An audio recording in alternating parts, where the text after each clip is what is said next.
بسم الله الرحمن الرحيم. الحمد لله الذي أنزل على عبده الكتاب ولم يجعل له عوجا قيما لينذر بأسا شديدا من لدنه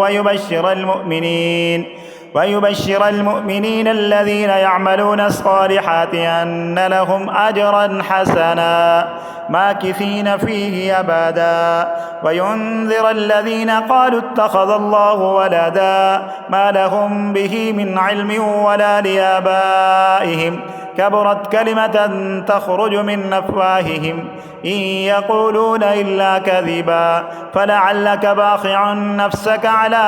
آثارهم إن لم يؤمنوا بهذا الحديث أسفا إنا جعلنا ما على الأرض زينة لها لنبلوهم أيهم أحسن عملا وإنا لجاعلون ما عليها صعيدا جرزا أم حسبت أن أصحاب الكهف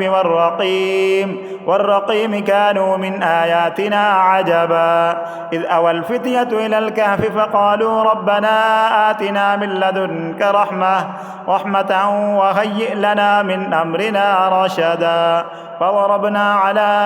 آذانهم في الكهف سنين عددا ثم بعثناهم لنعلم أي الحزبين أحصى لما لبثوا ومدى نحن نقص عليك نبأهم بالحق إنهم فتية آمنوا بربهم وزدناهم هدى وربطنا على قلوبهم إذ قاموا فقالوا ربنا رب السماوات والأرض لن ندعو من دونه إلها لقد قلنا إذا شططا هؤلاء قومنا اتخذوا من دونه آلهة لولا يأتون عليهم بسلطان بين فمن أظلم ممن افترى على الله كذبا وإذ اعتزلتموهم وما يعبدون إلا الله فأووا إلى الكهف ينشر لكم ربكم من رحمته ويهيئ لكم من أمركم مرفقا وترى الشمس إذا طلعت تزاور عن كهفهم ذات اليمين وإذا غربت تقرضهم ذات الشمال وهم في فجوة من ذلك من آيات الله من يهد الله فهو المهتد ومن يضلل فلن تجد له وليا مرشدا وتحسبهم أيقاظا وهم رقود ونقلبهم ذات اليمين وذات الشمال وكلبهم باسط ذراعيه بالوصيد لو اطلعت عليهم لوليت منهم فرارا ولملئت منهم رعبا وكذلك بعثناهم ليتساءلوا بينهم قال قائل منهم كم لبثتم قالوا لبثنا يوما أو بعض يوم قالوا ربكم أعلم بما لبثتم فبعثوا أحدكم بورقكم هذه إلى المدينة فلينظر أيها أزكى طعاما فليأتكم برزق منه وليتلطف ولا يشعرن بكم أحدا إنهم إن يظهروا عليكم يرجموكم أو يعيدوكم في ملتهم ولن تفلحوا إذا أبدا وكذلك أعثرنا عليهم ليعلموا أن وعد الله حق وأن الساعة لا ريب فيها إذ يتنازعون بينهم أمرهم فقالوا ابنوا عليهم بنيانا ربهم أعلم بهم قال الذين غلبوا على أمرهم لنتخذن عليهم مسجدا فيقولون ثلاثة رابعهم كلبهم ويقولون خمسة سادسهم كلبهم رجما بالغيب ويقولون سبعة وثامنهم كلبهم قل ربي أعلم بعدتهم ما يعلمهم إلا قليل فلا تمار فيهم إلا مراء ظاهرا ولا تستفت فيهم منهم أحدا ولا تقولن لشيء إني فاعل ذلك غدا إلا أن يشاء الله واذكر ربك إذا نسيت وقل عسى أن يهديني ربي لأقرب من هذا رشدا ولبثوا في كهفهم 300 سنين وازدادوا 9 قل الله أعلم بما لبثوا له غيب السماوات والأرض أبصر به وأسمع ما لهم من دونه من ولي ولا يشرك في حكمه أحدا واتل ما أوحي إليك من كتاب ربك لا مبدل لكلماته ولن تجد من دونه ملتحدا واصبر نفسك مع الذين يدعون ربهم بالغداة والعشي يريدون وجهه ولا تعد عيناك عنهم تريد زينة الحياة الدنيا ولا تطع من أغفلنا قلبه عن ذكرنا واتبع هواه وكان أمره فرطا وقل الحق من ربكم فمن شاء فليؤمن ومن شاء فليكفر إنا أعتدنا للظالمين نارا أحاط بهم سرادقها وإن يستغيثوا يغاثوا بماء كالمهل يشوي الوجوه بئس الشراب وساءت مرتفقا إن الذين آمنوا وعملوا الصالحات إنا لا نضيع أجر من أحسن عملا أولئك لهم جنات عدن تجري من تحتهم الأنهار يحلون فيها من أساور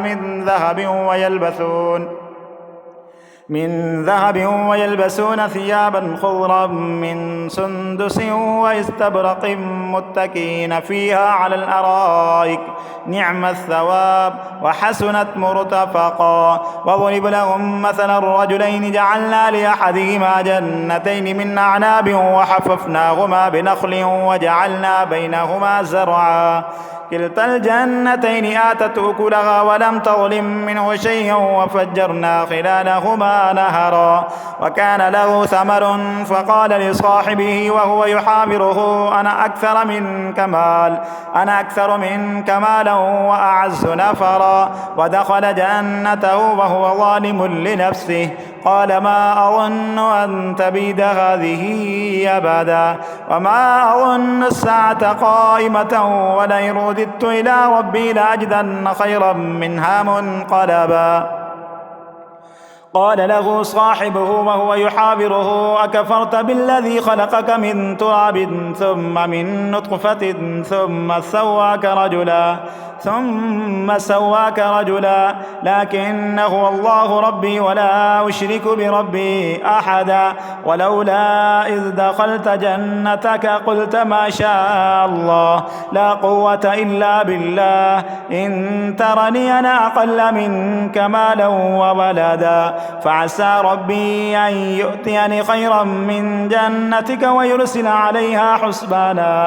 عليها حسبانا من السماء فتصبح صعيدا زلقا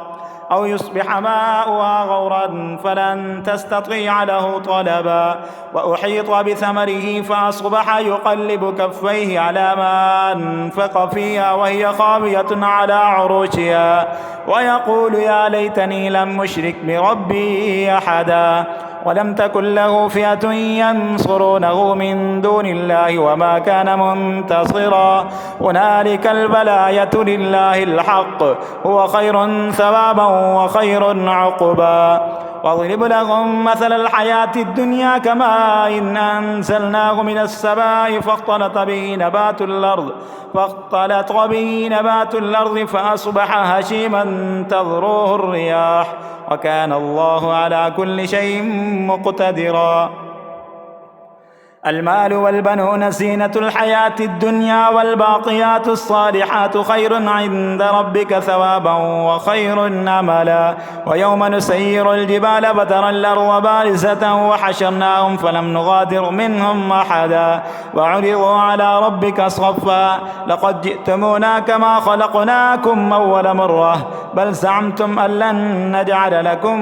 موعدا ووضع الكتاب فترى المجرمين مشفقين مما فيه ويقولون يا ويلتنا ما لهذا الكتاب لا يغادر صغيرة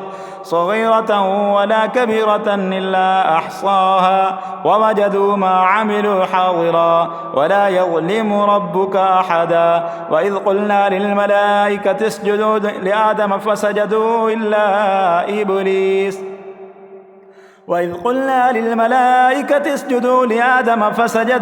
إلا إبليس كان من الجن ففسق عن أمر ربه أفتتخذونه وذريته أولياء من دوني وهم لكم عدو بئس للظالمين بدلا ما أشهدتهم خلق السماوات والأرض ولا خلق أنفسهم وما كنت متخذ المضلين عضدا ويوم يقول نادوا شركائي الذين زعمتم فدعوهم فلم يستجيبوا لهم وجعلنا بينهم موبقا ورأى المجرمون النار فظنوا أنهم واقعوها ولم يجدوا عنها مصرفا ولقد صرفنا في هذا القرآن للناس من كل مثل وكان الإنسان أكثر شيء جدلا وما منع الناس أن يؤمنوا إذ جاءهم الهدى ويستغفروا ربهم إلا أن تأتيهم سنة الأولين أو يأتيهم العذاب قبلا وما نرسل المرسلين إلا مبشرين ومنذرين ويجادل الذين كفروا بالباطل ليدحضوا به الحق واتخذوا آياتي وما أنذروا هزوا ومن أظلم ممن ذكر بآيات ربه فأعرض عنها ونسي ما قدمت يداه إنا جعلنا على قلوبهم أكنة أن يفقهوا وفي آذانهم وقرا وإن تدعوهم إلى الهدى فلن يهتدوا إذا أبدا وربك الغفور ذو الرحمة لو يؤاخذهم بما كسبوا لعجل لهم العذاب بل لهم موعد لن يجدوا من دونه موئلا وتلك القرى أهلكناهم لما ظلموا وجعلنا لمهلكهم موعدا وإذ قال موسى لفتاه لا أبرح حتى أبلغ مجمع البحرين أو أمضي حقبا فلما بلغا بينهما نسيا حوتهما واتخذ سبيله فاتخذ سبيله في البحر سربا فلما جاوزا قال لفتاه آتنا غداءنا لقد لقينا من سفرنا هذا نصبا قال أرأيت إذ أبينا إلى الصخرة فإني نسيت الحوت وما أنسانيه إلا الشيطان أن أذكر واتخذ سبيله في البحر عجبا قال ذلك ما كنا نبغي فارتد على آثارهما قصصا فوجدا عبدا من عبادنا آتيناه رحمة من عندنا وعلمناه من لدنا علما قال له موسى هل أتبعك على أن تعلمني مما علمت رشدا قال إنك لن تستطيع معي صبرا وكيف تصبر على ما لم تحط به خبرا قال ستجدني إن شاء الله صابرا ولا أعصي لك أمرا قال فإن اتبعتني فلا تسألني عن شيء حتى أحدث لك منه ذكرا فانطلقا حتى إذا ركبا في السفينة خرقها قال أخرقتها لتغرق أهلها لقد جئت شيئا نمرا قال ألم أقل لك إنك لن تستطيع معي صبرا قال لا تؤاخذني بما نسيت ولا ترهقني من أمري عسرا فانطلقا حتى إذا لقيا غلاما فقتله قال أقتلت نفسا زكية بغير نفس لقد جئت شيئا نكرا قال ألم أقل لك إنك لن تستطيع معي صبرا قال إن سألتك عن شيء بعدها فلا تصاحبني قد بلغت من لدني عذرا فانطلقا حتى إذا أتيا أهل قرية استطعما أهلها فأبوا أن يزيفوهما فوجدا فيها جدارا يريد أن ينقض فأقامه قال لو شئت لاتخذت عليه أجرا قال هذا فراق بيني وبينك سأنبئك بتأويل ما لم تستطع عليه صبرا أما السفينة فكانت لمساكين يعملون في البحر فأردت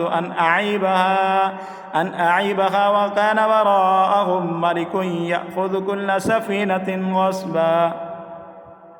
وأما الغلام فكان أبواه مؤمنين فخشينا أن يرهقهما طغيانا وكفرا فأردنا أن يبدلهما ربهما خيرا منه زكاة وأقرب رحما. وأما الجدار فكان لغلامين يتيمين في المدينة وكان تحته كنز لهما وكان أبوهما صالحا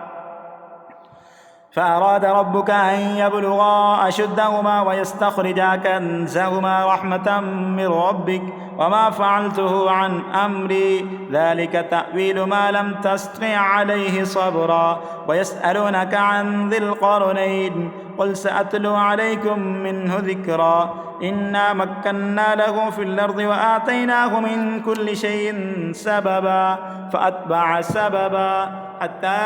إذا بلغ مغرب الشمس وجدها تغرب في عين حمئة ووجد عندها قوما قلنا يا ذا القرنين إما أن تعذب وإما أن تتخذ فيهم حسنا قال أما من ظلم فسوف نعذبه ثم يرد إلى ربه فيعذبه عذابا نكرا.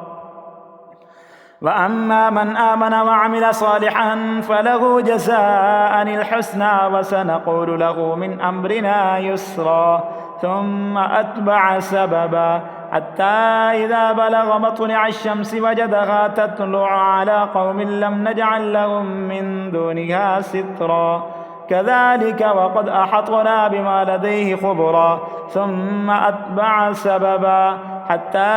إذا بلغ بين السدين وجد من دونهما قوما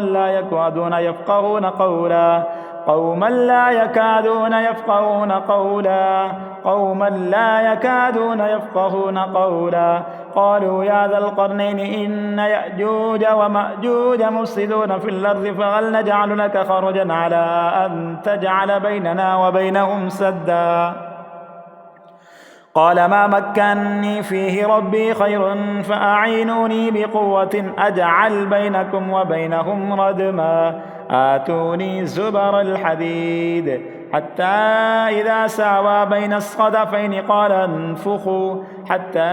إذا جعله نارا قال آتوني يفرغ عليه قطرا فما استطاعوا أن يظهروه وما استطاعوا له نقبا قال هذا رحمة من ربي فإذا جاء وعد ربي جعله دكا وكان وعد ربي حقا وتركنا بعضهم يومئذ يموج في بعض ونفخ في الصور فجمعناهم جمعا وعرضنا جهنم يومئذ للكافرين عرضا الذين كانت أعينهم في غطاء عن ذكري وكانوا لا يستطيعون سمعا أفحسب الذين كفروا أن يتخذوا عبادي من دوني أولياء إنا أعتدنا جهنم للكافرين نزلا قل هل ننبئكم بالأخسرين أعمالا الذين ضل سعيهم في الحياة الدنيا وهم يحسبون أنهم يحسنون صنعا أولئك الذين كفروا بآيات ربهم ولقائه فحبطت أعمالهم فلا نقيم لهم يوم القيامة وزنا ذلك جزاؤهم جهنم بما كفروا واتخذوا آياتي ورسلي هزوا إن الذين آمنوا وعملوا الصالحات كانت لهم جنات الفردوس نزلا خالدين فيها لا يبغون عنها حولا قل لو كان البحر مدادا لكلمات ربي لنفد البحر قبل أن تنفذ كلمات ربي ولو جئنا بمثله مددا قل إنما أنا بشر مثلكم يوحى إلي أنما إلهكم إله واحد فمن كان يرجو لقاء ربه فليعمل عملا صالحا ولا يشرك بعبادة